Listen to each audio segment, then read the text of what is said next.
Good evening, Namaskar. You're watching Times Now. I'm Shreya Upadhyaya. On the show today, we bring you the most pressing talking points in the Israel-Iran conflict, centering around Trump's latest pitch for a regime change.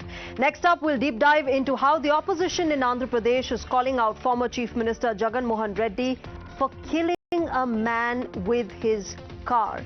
And in Janata's Take, we ask, are cabs safe for women? After a 28-year-old woman pilot has alleged that her Uber driver took a different route and the ride turned into a nightmare for her. First, let's talk about the West Asian crisis. Viewers, amid the flare-up in the Iran-Israel conflict with the direct involvement of the United States in what they claim is obliterating Iran's nuclear sites, there's one question on everyone's mind. What next for Iran? Will there be a regime change? And where is Iran's supreme leader, Ayatollah Ali Khamenei? Both Israel and the United States have consistently stepped up the rhetoric against the Iranian leadership over the last few weeks, from saying he will not be killed for now to making an open assertion on a regime change. The attacks on Iran's supreme leader have only escalated. Remember, Khamenei has vowed that Iran will never surrender, and he's also warned that Israel had made a grave mistake with its attack on Iran. Now, Khamenei has consistently emphasized Iran's right to defend itself, but clearly, diplomatic talks now go out of the window. So while the US president has made a U-turn in pitching for regime change, will it really happen? And how will this entire crisis move forward? To talk about this and more, I'm be joined by Major General Amos Yadlin, his former chief of Israeli Intelligence Directorate and the founder of Mind Israel. General, thanks very much for speaking with us on Times Now. Can I first start by understanding from you how you assess the impact that the American strikes must have had on Iran's nuclear sites? I think the Americans decided to join the Israelis on the dismantling of Iran nuclear sites. There is one site called Fordo, well fortified under rocks of mountain, 110 meters. The Israelis don't have the bombs that can destroy this place. And the US decided to use the B-2 Spirit. It's a stealth bomber with GBU 57. It's 14 tons of explosive that harden to penetrate rocks and cement and fortification. And the Americans give this additional destruction to the Iranian nuclear program. General Yadlin, can I then understand from you, if this has had an impact, would this deter Iran from proliferation of nuclear arms, enrichment of uranium? I think first you have to roll them back as much as possible. And the fact that Israel attacked many sites, some top scientists were targeted, some archives and science centers were targeted. This takes them, roll back them a couple of years. But as much as you do a kinetic attack, this is only a tool to reach a diplomatic solution. And the diplomatic solution is a new agreement on Iran alleged and trying to reach a nuclear bomb. So the new agreement has to go according to the golden standard of enriching, which is what applied to the UAE nuclear reactors, and it is the 1, 2, 3 section of the American atomic agency. And if an agreement that close all the loopholes of 2015 agreement will be valid after this war, then we see that the military action brought a diplomatic solution. But do you think Iran would agree to that? Because Iran has been consistent, and its supreme leader has been consistent in saying that we will not go by the standards that have been set by the United States. In fact, they've been questioning why the United States is setting standards for nuclear weapons and uranium enrichment activities. I think it's not only the United States, all the five big superpowers and Germany that signed an agreement with Iran to make sure that non-proliferation standards will be kept. But it's much more than that. Iran is the only country that call to dismantle and to destruct and to destroy and to annihilate a country that is member of the UN, which is Israel. They want it wiped off the map. And Israel will not let Iran with such objectives to have the instrument to do it. Israel is not threatening any country in the Middle East, not calling for the destruction of any country. But Iran does.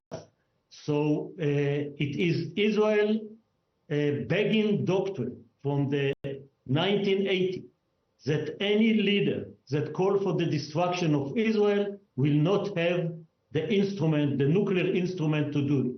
So if you add to it the fact that Iran is also conventionally want to destroy Israel, thousands of ballistic missiles, a network of terror and rockets around it, Hamas, Hezbollah, the Assad regime, the Houthis, they initiated the 7th of October, and it is now the time to go to the head of the octopus.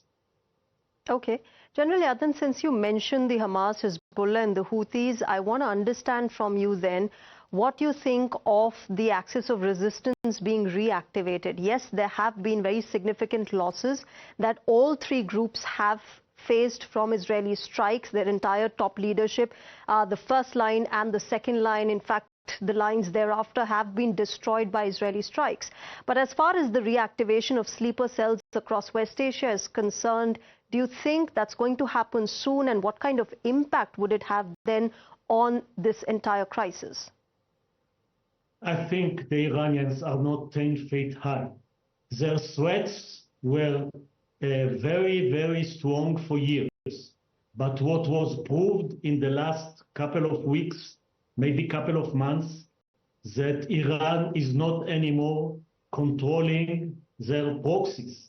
Hezbollah was defeated, is deterred. They have a lot of criticism in Lebanon about the fact that Hezbollah led to destruction in Lebanon. So they are not going to attack Israel, even if Iran will give the order.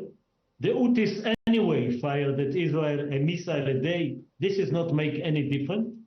And the terror network of Iran is working, and the internal services in many countries basically foiled it. So I don't think that Iran has much more than the missiles that they are firing at Israel. And by the way, it is decreasing. It is decreasing. So they fired like 500 drones. Israel intercepted 496 of them. So the drones is not a threat. The missile is going down, and Israel's capability to inflict damage on this regime is going up because Israel achieved air superiority over Tehran. And this is a huge achievement. So the Iranians will have to decide whether they want to continue this war or they are now willing to negotiate a better deal. General Yadlin, as we speak about the military prowess that Israel has shown, and certainly I think the world understands that, also, agrees with how Israeli military capabilities are much higher, much more than what Iran possesses at the moment. As we speak, you've got the Iranian Foreign Minister Arakchi meeting with the President of Russia, Vladimir Putin. What do you expect from those talks? How do you expect Russia to respond to Iranian request for help and assistance in this crisis?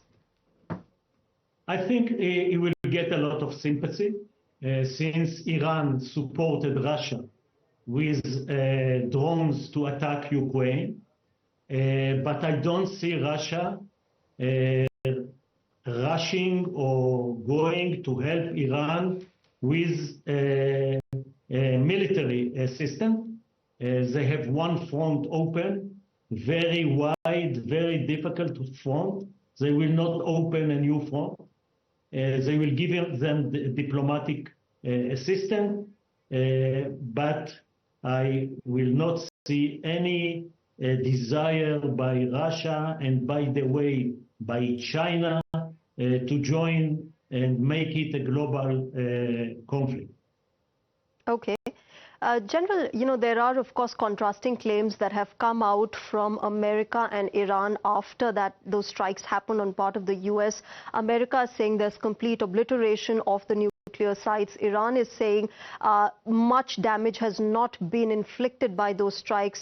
Some of it might have been damaged, but not completely destroyed.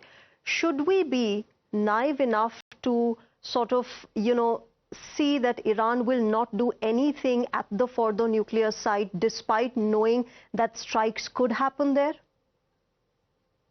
BDA, battle damage assessment, is an art. It's not a science. We need to collect more information about what have left, what the Iranians still have, how much enriched uranium they rescue from Fordo or from Natanz, and any future agreement will have to be with the articles that they have to remove all the high enriched uranium from Iran, no doubt about it. And as I said in the beginning of our interview, having enriched uranium is not automatically a nuclear bomb.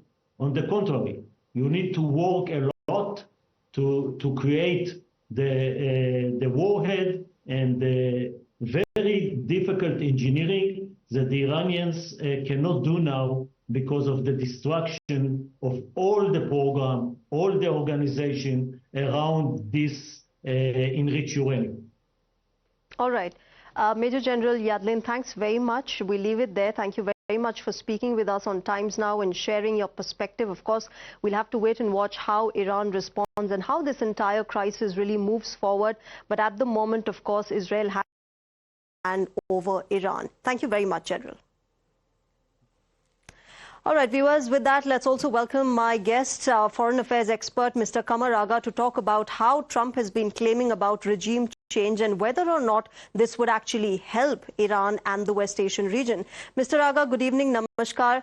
As far as Donald Trump's claims of regime change are concerned, yes, he's made a U-turn. First, he said that's not the aim. Now he's saying, why not? We should have a regime change. But the moot question is, will a regime change deter Iran from nuclear arms proliferation? It's not easy for Iran to continue with the nuclear program. The type of pressure it is coming from, not only from Iran, but Israel, but from Western nations, particularly the Americans and Europeans. Iran have made it categorically clear that they're not going to make nuclear weapon. They believe nuclear weapon is a weapon of mass destruction and Islam has no place in it. So I don't think they will pursue this nuclear program to make nuclear weapon. That is very difficult. Second thing, American ultimatum to Iran. Americans have given an ultimatum and they, forcing Iran, in fact, to come to the table and discuss directly with U.S. representatives. And European Union have already laid down the conditions, which Americans have also endorsed it. Among them is basically, first and more, roll back your nuclear program, as well as missile program. Okay. And the third one, they are talking, that you should also come out from the U.S. From the Iran, Russia security or military agreement, they are also demanding, to come out of this. It's up Mr. to the Aga, Iran to decide. Just a brief response from you on how you see the opposition parties in Iran really responding to it. We've seen sporadic protests by them over a period of time, but they haven't been able to sustain, whether it's the left parties or the Kurds Democratic Party or even the People's Mujahideen of Iran. All of these opposition parties want the supreme leader to be toppled, but they haven't really sustained those protests. Opposition is there. In Iran, there's no doubt about it. But it is very weak. This regime is very strong, number one. And second thing, ever since Israel has attacked, nationalism has grown in Iran.